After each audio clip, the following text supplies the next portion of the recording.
Hello mga mare, so another ulam idea na naman tayo at nagluto nga pala ako ng adobo sa gata na may langka. At ayan, meron na tayong nakariding karning baboy. Nilagyan ko ng pampalasang sangkap katulad ng bawang, sibuyas, paminta, dahon ng laurel, asukal at toyo. At naglagay din pala ako ng konting oyster sauce. At ayan mga mare, haluin lang natin ng maigi hanggang sa mag-well combine ang mga nilagay nating sangkap. At isabay na natin ang langka at pangalawang gata. Pwede rin naman tubig kung walang gata.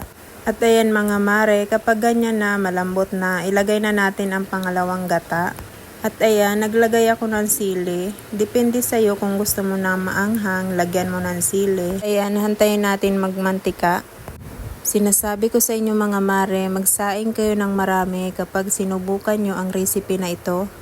At yun lamang po muna for today's video. Maraming salamat sa inyong panonood. At ayan, samahan nyo ko kumain guys.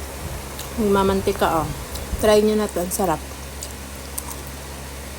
Sabi ko sa inyo magsaing kayo ng marami.